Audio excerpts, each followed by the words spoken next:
Good morning and welcome to our live talk program. This is Lloyd Gabriel here, your host on Revive Reform Radio, doing our live talk program covering natural health. And this year, Wednesday morning, rise and shine and give God the glory. And this morning here, I'm looking at a topic of nutrient deficiency. So I have some articles to share. And the last part, or the second part, will be about nutrient deficiency. So welcome again. Hopefully, you had a blessed night rest. Are you ready to take on the challenges for this week and for the rest of the week? And ready to take some opportunities that come your way. Let us pray. Our Father, who art in heaven, I thank you for the blessings of your word and the blessings, dear Lord, of knowing thee. I pray that you may be with us, dear Lord, as we contemplate these things for our health. This is my prayer in Jesus' name. Amen. So I'm looking here again at nutrients, nutrient deficiency, and how to be have good nutrient health. How to have health and some sides for this. What takes it? So I have two quick articles to share. Then I have a third article that I'll go into this topic and spend the rest of the time talking about this. This is very important for you to contemplate. So my first article, though, is not about nutrients. It's about the continuing problem with the drug epidemic. So I'll go to that first before I get to the other thing. So in Florida crackdown, the DEA searched and shuttered a dozen pharmacies in Florida this weekend, seizing more than 200,000 opiates and other pills in a sweeping surge operation. This is over there from NBC News. It says Drug Enforcement Administration agents arrested nearly 300 people this week, seizing some 600 pounds of illicit drugs, more than 35 weapons, and roughly 3.3 million in assets, including a yacht, as part of a sweeping surge operation across Florida, agency officials said. The agents with the DA's Operation Cesardo also searched and shuttered a dozen pharmacies in the state between Tuesday and Thursday, seizing more than 200,000 opiates and other pills in a crackdown on the drugs at the center of the national epidemic. We're out there and we're trying to get ahead of this problem, trying to reduce fatalities in our communities, says Justin Miller, Chief Intelligence Agent in the DEA's Miami office. The takedown targeted physicians and pharmacists who, in the eyes of the law enforcement officials, have worsened the overdose crisis. In Central Florida, for example, DEA agents arrested the manager of a convenience store who has been charged for selling heroin and cocaine tied to multiple overdose deaths. More than a dozen people were arrested in connection with a convenience store in Winter Garden, Florida, that the DEA say was a front for a drug ring connected to multiple overdose deaths. In the city of Ormond Beach, meanwhile, DEA nabbed a pharmacist who had been arrested once before, stripped of her license, slated for trial, but she reopened her pharmacy and started selling again. The pharmacy could be anywhere in our community through the country, says Marcus Anderson, Assistant Special Agent in charge of the Miami DEA Field Division. It was just one part of a bus that saw agents carry out some 50 search warrants on pharmacies and 25 interviews with physicians, as well as a handful of USPS and FedEx parcel interdiction. The wide-scale operation came amid an especially dire time in Florida, where opioid-related deaths are above the national average and, in some counties, significantly higher than the rest of the country. The prevalence of opioid also poses a serious risk to law enforcement officers, as only 2 milligrams of fentanyl present during a drug bust can shut down breathing in less than a minute. These are dangerous. These are the dangers law enforcement is facing today. It's not only the hostility directed at us from weapons and bad guys, but agents just patrolling, doing their job jobs are likely to face and smell something that they shouldn't, and that could cause them to hurt and to be hurt and killed. So if you saw the video on this, then you probably see the video. And when they're doing these busts for fentanyl, when they're doing drug busts for fentanyl, they have to put on a respiratory mask, and then they have to even tape the respiratory mask so that no air coming from the side of the mask, because anything coming in from the side of the mask will expose them to the fentanyl and could shut down their breathing. So very powerful drugs there, and that's what they're doing there. So they're making more strident moves, which I believe is what the law enforcement ought to do with any type of epidemic, is make aggressive move against those who are doing it from the top to the bottom. They seem like they're not arresting those at the top, but they're going after some of the middle people. So I think it's good enough, or at least that's a good move. So I'll go to the next article here on vaping this time. So that's just wanted to cover that, just to share that out there. Another article I want to share here that is important on what's happening in the vaping world, as this is a developing problem and it's getting bigger. So what is a vape? Everything you need to know, the dangers of regular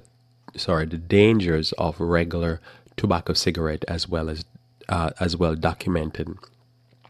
Much less to be known of the ingredients in an e-cigarette. So this is written by Erica Edwards over there at NBC News again, and it says hundreds of people nationwide has been hospitalized recently with severe cases of pneumonia and other lung illnesses, all believed to be directly linked to vaping.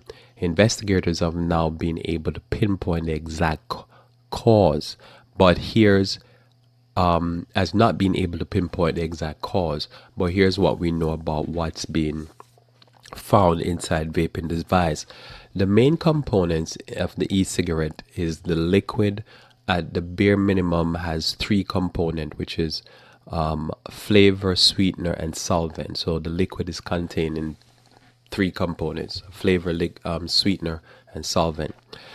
Solvents are substance used to dissolve either nicotine or marijuana-derived compounds, including THC and CBD, so those ingredients can be inhaled. The solvents most often used in vapes are vegetable glycerine and propylene glycol. So vegetable glycerine and propylene glycol, and there's some more information there. Vegetable glycerine produces the visible aerosol or cloud seen when vaping. It's made from vegetable oil. Propylene glycol is clear, slightly syrup liquid, and it's virtually odorless and colorless. Sweeteners including sucralose and ethyl maltol. E-liquid flavors are wide-ranging and can read like wine tasting, notes of vanilla or berries or herbal notes. All of those ingredients, the solvent, the sweetener, the flavor, are considered generally recognized safe by the Food and Drug Administration, but that designation refers only to them only to when those compounds are consumed as food. The ingredients take on different properties when heated into an aerosol, and little is known about the effects those ingredients have on the human body when inhaled. Studies have shown that breathing in aerosolized propylene glycol can contribute to asthma. And in a 2012 case report involved a woman who developed a condition called exogenous lipoid pneumonia after vaping for about 6 months. Doctors said her e-cigarette oil-based solvent were the likely cause, and her condition improved when she quit vaping. Sucralose has been found to break down and form cancer-causing compounds when it's heated to temperatures typically found in e-cigarettes, according to a study in the journal Chemical Research in Toxicology. But when heated, the flavors themselves, such as cinnamon, can become toxic, which I've covered here before, because cinnamon can be toxic, especially to the lungs. And also, and that was in a study on tobacco. One recent study from Yale University found that vanillin, an extract from vanilla bean, transform into chemicals called acetals when aerosolized. Those chemicals, the researcher says, may be especially irritating to the lungs and cause damage when inhaled. Nicotine, THC, and CBD. Nicotine is the highly addictive ingredient in regular cigarettes, and it can have an impact on teenage brains that are still developing. By itself, it's not known to be carcinogenic, but lab research have suggested nicotine could promote tumor growth.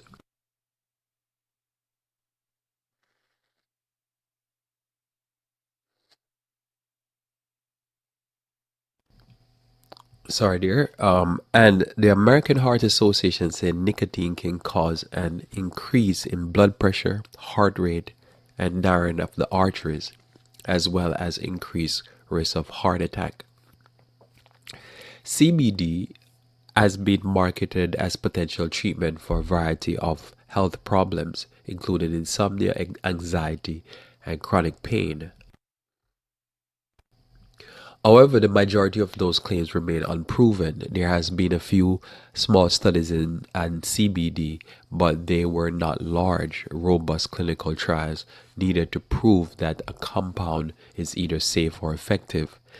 Even less known about the effects of vaping THC, but THC vapes have been implicated in many of the respiratory illnesses reported nationwide recently, and health officials have urged consumers to stay away from them. Also, the metals in e-cigarette produced an aerosol by heating the e-liquid with a metal coil. Those metal coils can be composed of a variety of substances, including an alloy of iron, chromium, and aluminum called Cantal, or a combination of nickel and chromium. John Hoskin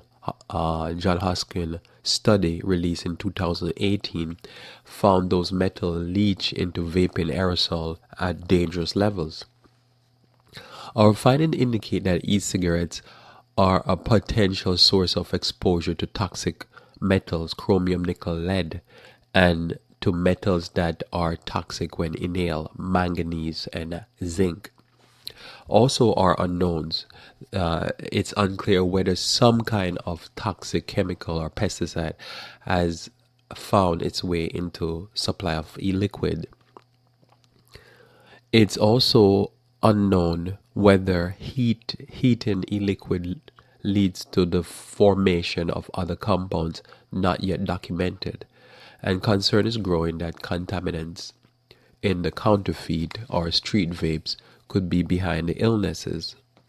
The FDA is testing about 80 product samples from patients who develop respiratory illnesses after vaping, but has not yet released results from those tests. The agency said that although no single product or ingredient has been found in all the cases, many patients are reporting vaping THC, another cannabis-based substance. Last week, the FDA and the CDC warned the public of not buying vape or vape ingredients on the street, and said e-cigarette products should not be used by youth, young adults, pregnant women, as well as adults who do not currently use tobacco products. End of article there. So there's a few things in this article that is important to consider when we're thinking about this. So it's just this idea again of lighting up something with. I think if I'm not getting this wrong, I think if I'm getting this right, is that squiggly metal that burns amber, that burns red when you hit it with heat, and I think they use it in I think it's used like in like blow dryers and stuff like that, or something as I've seen it. I can't remember where I've seen this thing before. And it's just the idea that when you start burning that type of stuff, you can't smell it. And some of that metal is getting off in your lungs. So interesting enough here, a few points that I think is just important to go over. There's a whole bunch of source of stuff that if you burn it and inhale it, you're burning toxins into your lungs. And I would think, to the more sensitive parts of you, probably the three most sensitive parts. Man, there's a lot of sensitive parts in your body. It depends on what you're hitting it with. But your lungs would be sensitive to any type of toxins going into it. Your eyes are sensitive. Ear stuff, anything in the ear I'm talking about. So your eye, your lungs, very sensitive, you know.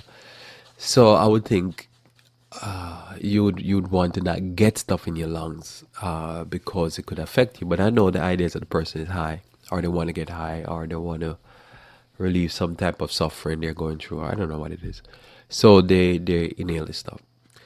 Interesting enough, like for me, if I'm even driving somewhere, I don't know about you, but you ever drive somewhere, you drive past like cow pasture or something, or somewhere there's cows, or there's a chicken house, when they get that big, and if they're like big as a barn, do they call it a chicken coop, or is it still it's just a house? But yeah, a barn. One of these barns that hold chicken or cows or pigs or whatever.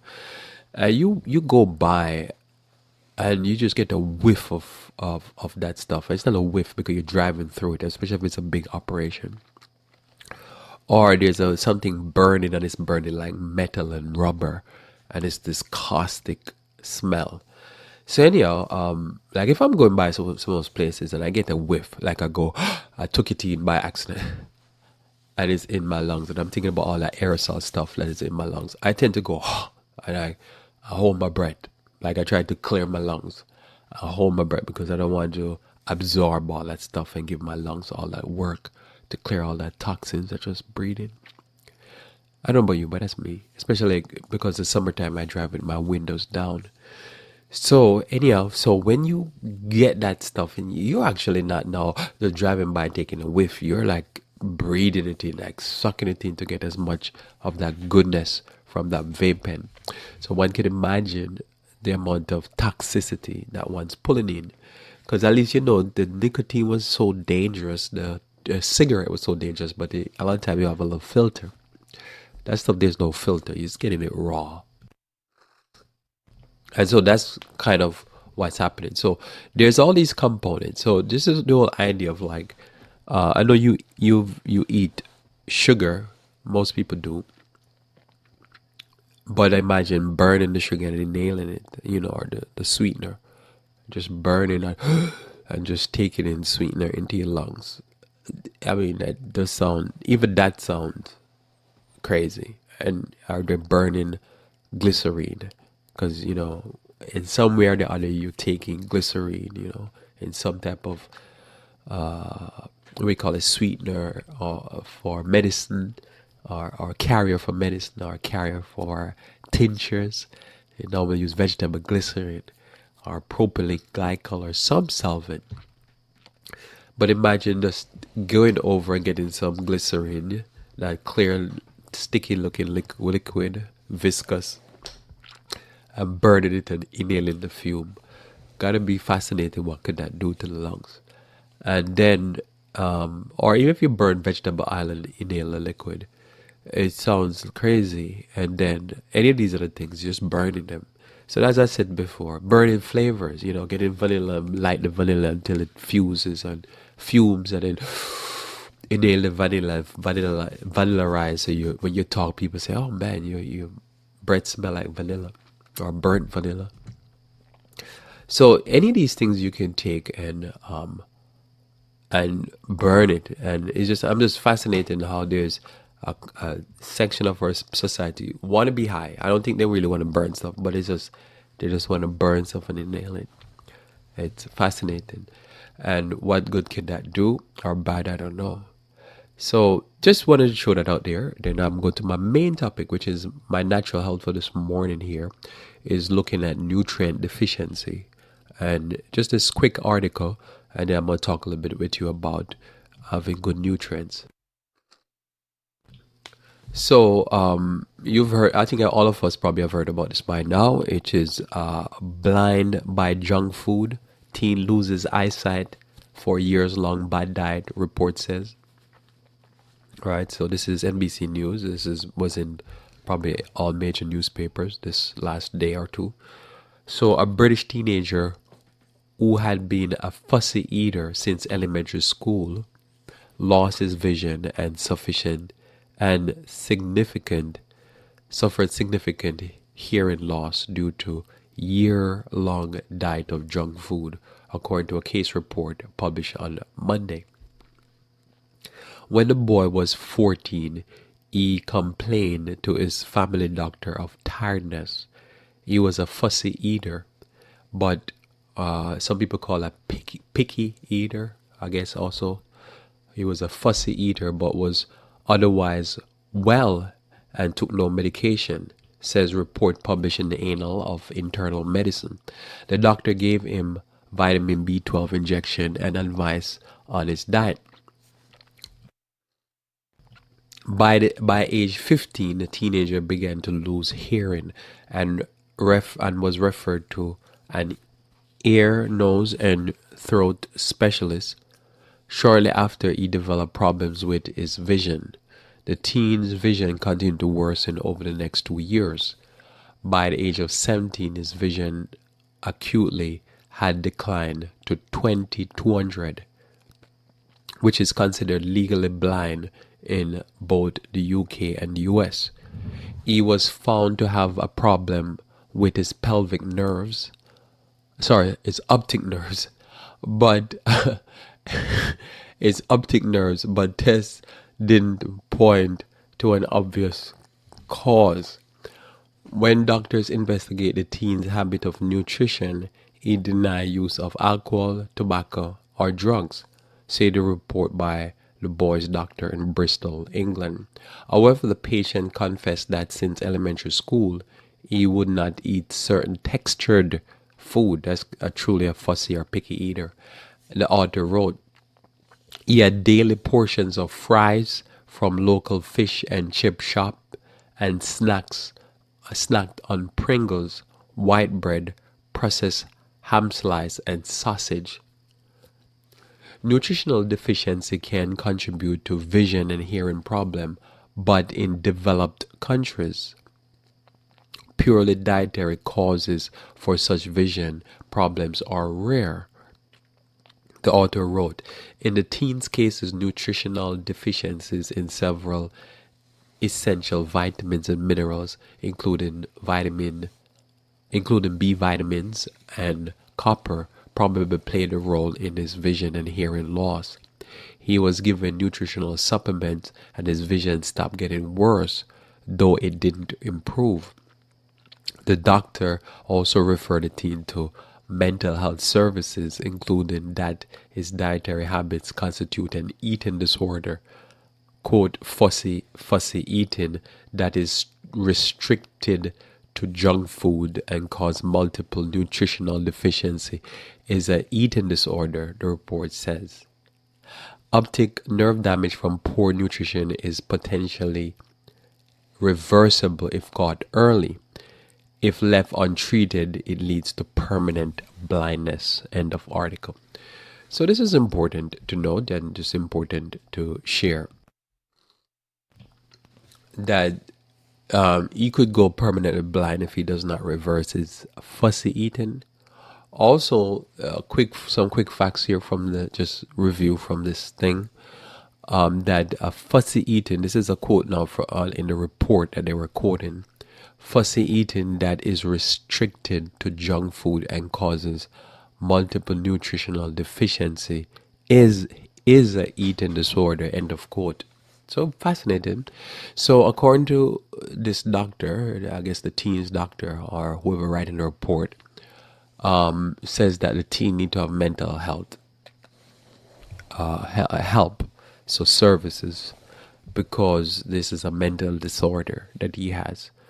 So if a child has fussy eating or an adult has fussy eating, that person needs counseling. I think that's fascinating. How about you?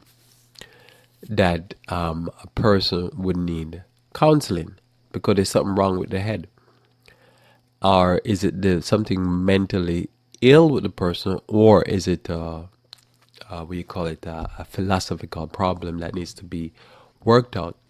I guess it could be both philosophical and mental health problem, because the person will only eat stuff that is smooth. Because you can imagine, and I've often imagined this, because I think when I was young, I don't think I know when I was young, I was a fussy, picky eater. I would just want to eat certain things that are smooth. Like I would pick the beans out the rice. I didn't want to eat the beans because it was too hard. I didn't like food with lump in it, anything lumpy. You know, it had to be too smooth. And how you get smooth food is processed food. So you get to process all the nutrients out, and then you die of malnutrition. Also, it talks about vision and hearing problem. Normally, is not seen so much in developed nation. It's more something that you've seen in underdeveloped nation, where people have just a deficient diet. There's just not enough calories and not enough variety of food to supplement or give them enough nutrients, and so the person can develop, you know, a diet that, have a diet that's basically just deficient.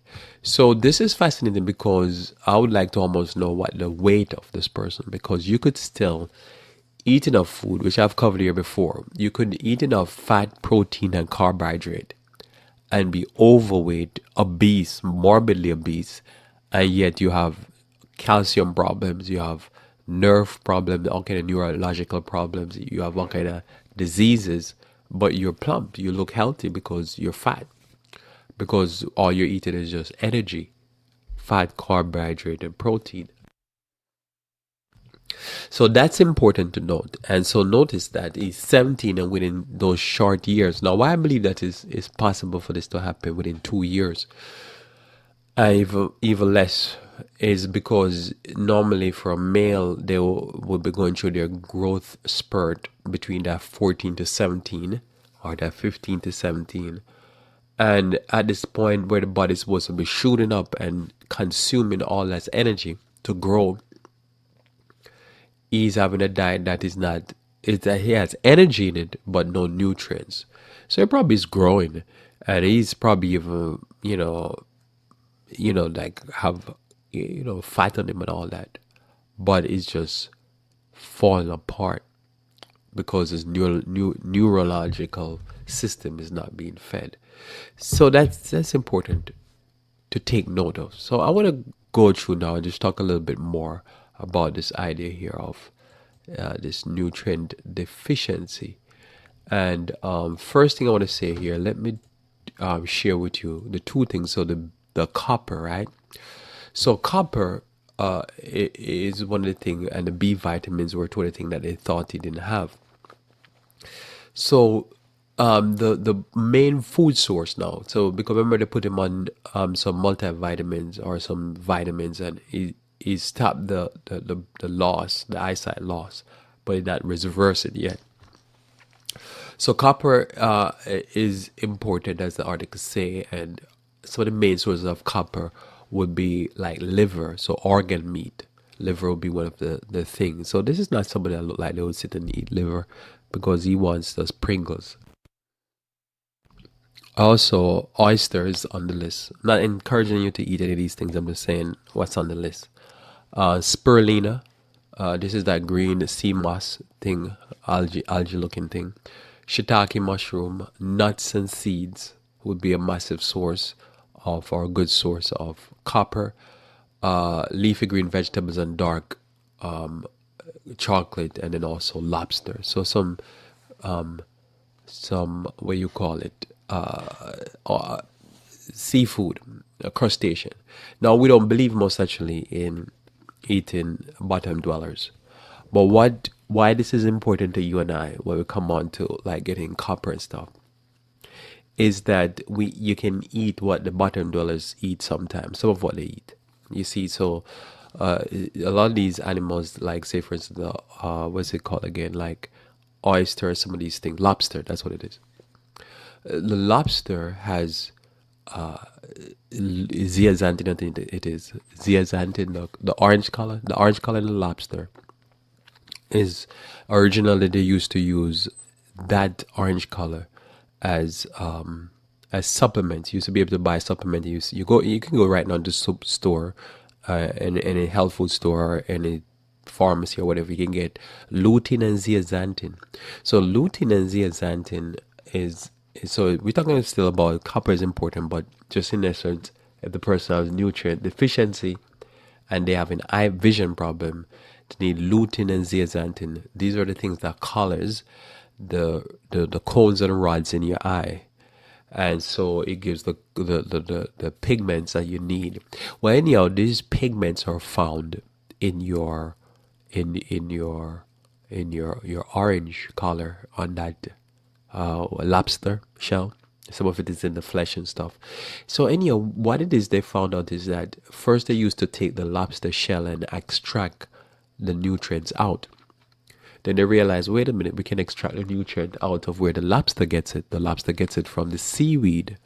So the seaweed has the nutrients. So they just simply just get the nutrients from the seaweed and sidestep the lobster. So a better source of this, if somebody's saying, I'm having a vision problem and I'm at the state where this guy is at 2200, is to start using seaweed on a regular basis to help restore the ability for the eye to see color and definition. And then take any type of herbs now, I would say, that will replenish the nervous system. Because what's happening is that there's a few things going on there, lack of nutrients that you will get from leafy green, and also leafy green that's in the sea. And then there's a lack of things that, again, those same leafy greens will not only feed the cones and rods and give you the copper, but also and help with your nervous system, but also they'll build up your blood, because all the time you're gonna have a circulation problem. And then take herbs now that are herbs like holy basil and St. John's wort and stuff like that to rebuild the nerves, because the nerves in the retina often is damaged by deficiency, just the deficiency. Let's talk about that. So this is where now I take a list like this, liver, oyster, something like that. I say, wait, because this spirulina is on the list. Spirulina is that green algae, and then chlorella, dogs, any of these seaweed that is normally used as nutrients. It'll help with the body and help with the eye. So that's a sign. So you can see where it goes. So when we're talking about these things, we're talking about getting. So the person is eating, and I'll show you in a second, a few minutes here. The person is eating, but if he's eating just Pringles and deep fried potato and stuff like that, he ain't getting nothing. He's not getting anything in his system. Another quick point here: B vitamins. Best source of B vitamins are whole grain, like brown rice, barley, millet. So you want your B vitamin, and you're gonna get it from your grain, but the whole grain, not the white stuff. So this person here, so like if he's gonna eat rice, it's gonna be white rice. If he's gonna notice he's eating processed pork. He's eating sausage, and the worst of the worst. He's eating the most somehow somebody figured out, oh man, I'm gonna eat the most deficient diet, and the results are hearing loss, eye problem. Then I must read the whole list here so you can get an idea. So egg, meat, legumes, seeds, nuts, dark leafy vegetables, and fruits. So your best source of your B vitamins is going to be your whole grain. So if you're eating rice, you're eating brown rice. Every time you eat a cup of brown rice, you're eating your B vitamins. You're taking in legumes, so your beans, so the beans, the red kidney beans, the black beans, the lentils, your seeds and nuts, sunflower, almonds. You're taking in your B vitamins. This is going to help overcome your nutrient deficiency. Dark leafy vegetables such as broccoli, spinach will help, and then your fruits, citrus fruits, avocado, banana, just whatever fruits will help give you B vitamin. So this is a healthy diet. So that there move to this other thing now. So if you look at this now, this is I took this from this book written by Dr. Furman, and if you look at this now, I'm taking 100 calories portion of select food. So 100 calories, and we're gonna compare now. This little chart here I have is comparing 100 calories of broccoli, sirloin steak, romaine lettuce, and kale. And what you see now, this gentleman here or this young man here would not be eating any broccoli, romaine lettuce, or kale. But if he would, just 100 calories.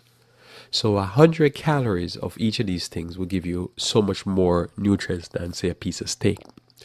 And the difference is 100 calories of broccoli. This is a lot of broccoli. It's 12 ounce of broccoli. A little bit over 12 ounce.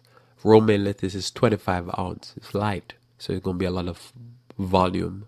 Well, not even a lot of volume because, you have to bring it down to size with your teeth. 11 ounce of kale is 100 calories. But for sirloin steak, it's only 0.8 ounce. So it's a little slab of steak. It's going to give you 100 calories. So you'll be so the steak will give you more energy for less weight. So that's important. So this is why somebody's right. If you want to be big and strong, so to speak, or look like you're big and strong and die of tumors and cancers, you eat steak. You don't eat vegetables. But now, notice now the difference between 100 calories of broccoli, sirloin steak, romaine lettuce, and kale, and how it breaks down nutritionally. So 100 calories of broccoli in protein is 11 grams of protein, right? So it's more than even 2 slices of bread. It's about a little bit less than 2 slices of bread. It just give you an idea of what 11 grams of protein is. 2 grams of whole wheat bread. But the same 100 calories of sirloin steak is 5.4 grams. So it's half the grams of protein. So calories for calories. So somebody say, Lloyd, I want to lose weight. I'm going to tell you how to. You pile up on things that's going to be low in calorie, that means low in energy, but high in nutrients. This young man here he has a problem. He has a mental health problem now. When he was younger, it was just, he's picky. Now it's a mental health problem as he gets older. He's supposed to grow out of that, right? But now, somebody like, okay, so I'm going to have to eat this. Yeah, you're going to have to eat the kale. So it's going to be a lot of chewing like a cow. But you get all the nutrients and less calories. So you could stuff yourself with calories. So with nutrients, and you're full, and you're just gonna lose weight. Your body's just gonna automatically lose weight, but you're always gonna be full. But you're just full of low calories, high nutrients, not empty calories. Notice, same 100 grams, 100 calories of romaine lettuce is 11 grams. Again, similar to broccoli of protein, and then 9 grams of protein in 1100 calories of kale. So calorie for calorie, if you count it from a caloric point of view, not from a pound weight point of view, right? You have to get way more volume, ounces of, almost 10 times more ounce-wise to make it up. This is just like this chart. What this chart is showing you is that if you went for calories for calorie, energy for energy, you'd have to most actually eat more. You fill you up more, but you'll get so much more nutrients if you're going calorie. Not much if you're going weight. You have to eat. So imagine if an ounce is like, I don't know, like say an ounce is a little cube. For every 1 cube of beef you eat, it will give you more calories and almost no nutrients. But you'd have to eat 10 more cubes or 12 more cubes of leafy greens. But the difference is that the cube of energy that a steak is not gonna fill you up. But if you eat 10 cubes, just as a cube as an example for you, smaller cubes, about 1 inch cubes of say broccoli, you're gonna be full, but you're gonna have all no energy. So what your body's gonna do, your skin, your internal organs, your eyes is gonna start feeling good, looking good, being healthy, but you're gonna lose weight, you're gonna be lean. It's just the way you eat. So it's putting in more nutrient dense food on your plate and less new energy dense food on your plate. So this is why this thing is very good to understand, how to see food in a different way. Notice again, same setup, calcium, 182 milligrams of calcium is in that same 12 little cubes or 11 cubes of broccoli, 100 calories broccoli. In sirloin steak, it's only 2.4 milligrams of of um, of calcium. Sorry, of calcium. In Roman lettuce is 257 milligrams of calcium. In Roman lettuce, and then in kale, it's 455 milligrams. It's a whopper. Like, talk about a whopper. You cook down. You can take a pot of kale. Cut it up as fine as you can, as small as you can. Probably one head or two heads of kale, and you cook it down. And now you cook it down, and it's literally 11 ounces. And it's in the bottom of the pot. I'm sure you've done this and be like, remarkable. It just shrinks. But it's there. You look at it in the bottom of the pot and you say, okay. And you say, okay. And you get a 12-ounce burger. And you get a 12-ounce piece at the bottom of the pot of kale. You have the burger. The burger is going to give you, caloric-wise, it's going to give you about 1,200 calories. Somewhere there, about 1,000 calories probably. I don't know, somewhere there. Close to that, yeah. And then the kale is going to give you just 100 calories. So you're getting about 10 times more the calorie for the same weight of kale. But the difference is with the kale and the beef is that the kale is going to give you 455 milligrams of calcium, while the sirloin steak would only give you about 25 or so, maybe about 25, 26, 27 milligrams of calcium.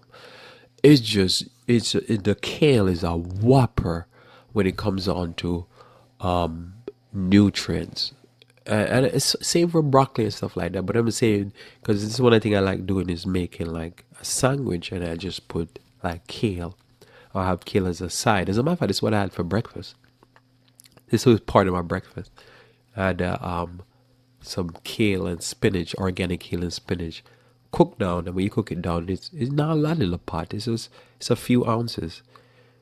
But nutrient-wise, it's nothing. It's like it's like a mess, because the mind you have to know this, because you look at it, it's like there's nothing on your plate. A few ounces of it's just a few ounces, and you eat it, but the nutrients is so high. The calories is low, but the nutrients is so high. As I say, iron, 2.5 milligrams of iron in the same 100 calories broccoli. A sirloin steak have iron now. Sirloin steak have 0.7 milligrams. So if you took that and you say 0.7 times say 10, you get 7 milligrams. So if you had the same volume in weight, not calories, you get 7 milligrams if you get in weight. So if you even look at that, you realize somebody will say, oh, so I get more iron if I did say like say 9 ounces or 8 ounces of steak. But when you think about this, in order for you to get the same amount of milligram of iron in sirloin steak in comparison to romaine, you'd have to eat so much more calories. You have to eat about 1,000 calories of sirloin steak to get 7 milligrams of iron. But if you ask average person out there, if you have deficient in iron, what should you eat? they tell you that you need to eat steak. But in 100 calories of lettuce, like a nice healthy salad of lettuce, like a big plate of lettuce, I should say, because a lot of lettuce to give you um, 25 ounces, a lot of lettuce. You have to eat like two salads or so. You would have to do, you get 7.9 milligrams of iron. So it's way more iron. Iron is stuff there. Not so much, but it's still good. 3 milligram in broccoli, in kale. And I won't go down the list because I have some more things I want to share with you. So if you look at it now, most naturally in steak, you're not going to have no fiber, no phytochemical, no antioxidant. You get some micrograms of folate. So if a female, if your female was, you talk to a female, let's say, well, if I had steak, I'm going to get 3 micrograms. And I should probably do the calculation for a burger. But a burger probably will give you about 30 micrograms of folate. While if you eat, I would say if you eat like probably a plate of lettuce, you get about 400 and something micrograms. So a plate of lettuce, 400 something micrograms of romaine lettuce. It's a whopper. It's just the amount of nutrients in it. It can't be compared. So that's why a young man who not eating any of that is dying of nutrient deficiency. And that's just the reality. Zinc, similar numbers for zinc across the board. They're similar in nutrient. Steak or broccoli or romaine lettuce. And vitamin A, you get about 24 international units in sirloin steak, but the similar 100 calories now. So this is why you can understand why people, in order to get nutrients, they have to go fat, because notice near in vitamin A, if you do 100 calories of broccoli, you get about 6,700 international units of vitamin A. But in romaine lettuce, you get about 18,000 international units of the same 100 calories, or 21,000 international units of vitamin A in kale. So you could eat a very small amount of kale and you're getting so much of what you need. And the list goes on. So these are a real comparison. And notice here, in none of those other things, so you don't get any cholesterol or any saturated fat in broccoli, romaine lettuce, or kale, but you get it in sirloin steak. Cholesterol, saturated fat is most naturally there. Another quick note, if you look at calcium, you find that your best sources of calcium would be bok choy, turnip greens, collard greens, kale, romaine lettuce, tofu, milk will come on there. So just to give you an example, if you eat some bok choy, 100 calories of bok choy will give you about 1,055 milligrams of calcium, while milk, which comes on about 7th or 8th on the list, gives you about 194 for 100 calories. Broccoli, sesame seeds, soybean, cucumber, cauliflower, carrot, fish, egg, steak. All these things are basically a single digit now. T-bone steak, pork chops, hardly no calories, no calcium.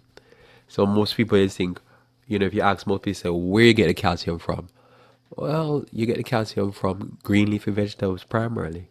Bok choy, turnip greens, collard greens, kale, romaine lettuce. That's where you get your calcium from primarily. And where you don't get it from, T-bone steak, for the same 100 calories, you get 5 milligrams. For pork chops, you get 2 milligrams. So most people think, you get you get your calcium from, meat and animal products. No, because remember, the cow does eats grass. So he gets those big old bones and the calcium from those big old bones from grass, from the greens in the grass, the chlorophyll. And so when we go eat our greens, that's where we get our calcium. When we eat things like beans, sesame seed, that's where we get our calcium. Cucumbers, even cucumbers doing better. Think about it. Somebody said cucumbers. I'm saying it wrong, I guess. is it wouldn't make sense to most people. It wouldn't make sense to me either if I didn't know the numbers and get the results. Because you don't think like this. The thinking is, look at the cow, I need to eat the cow, and then I'm gonna be big and strong like the cow. The problem is the cow's getting it from the grass. And I don't know about you, but when I was younger and I used to have to use a machete to chop cow bone, it's unreal how hard that thing was. It was like I don't know what you're doing. You're like you're chopping almost concrete. It would splinter and break and stuff like that. And I don't know, you would chop through it sooner or later, but it would be so hard to chop it up because they do it use a lot to make bone soup, I think it is. So I remember that, and this is fascinating. So when you look at this stuff here, you can see why now this young man is suffering from high. He's gone to 2200 eye, vision in his eye.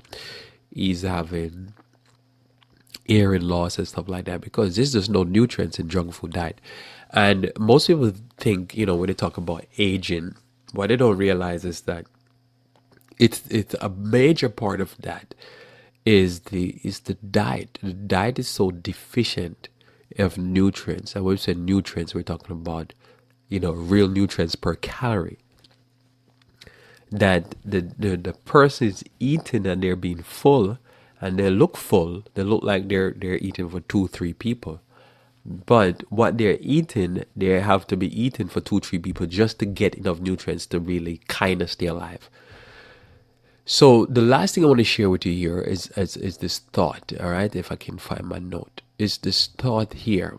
And this thought here is, how do you know you have excellent nutrition? How do you know your nutrition is excellent? Because if you look at it, I think for years, the idea of excellent nutrition is take a multivitamin and eat food to look plump. And the plump you look is the probably nutrient you look. But really, there are certain things that I want to share with you here. Some ideas that it's important to hold in your mind as to what constitute good nutrition. Not so much from what's on your plate only, because what I was just talking about there is from what's on your plate. You look at your plate, and if you can down red kidney beans, dark red kidney beans, brown rice, if you can put down, when I say put it down, I mean put it down, chew it and swallow it, chew it multiple times, masticate. And if you can put it down, and you can put down some high volumes of kale, organic spinach, and that type of stuff, you blow yourself away. You cannot imagine the high amounts you can eat of that stuff. Oh, come right out of your skin. You look beautiful. And when I see you, I'll tell you look beautiful because you're going to look beautiful.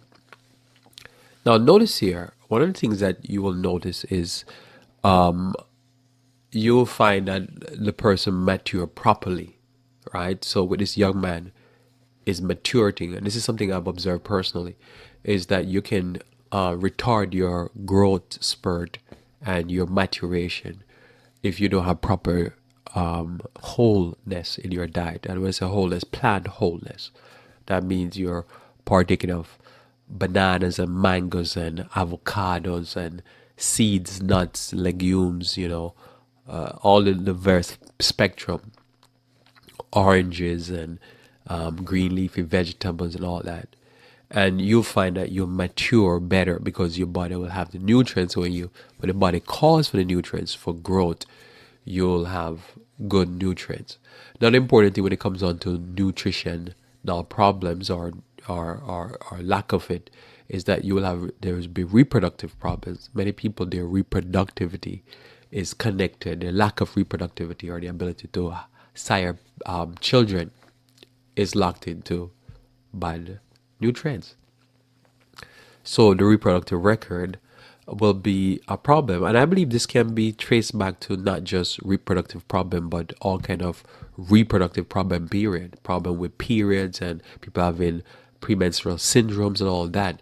A lot of this is going to be a problem. Now, this same kid here, I can't guarantee, but it could be a high guess or prognostication by me that if right now that same young man tried to reproduce, he tried to get somebody pregnant, that it's either the child is not gonna get nobody pregnant. It's not is the sperm will not be able to enter the egg, or it will not be able to swim, or if it does, the child could be born with neurological problem because his neurological system is messed up.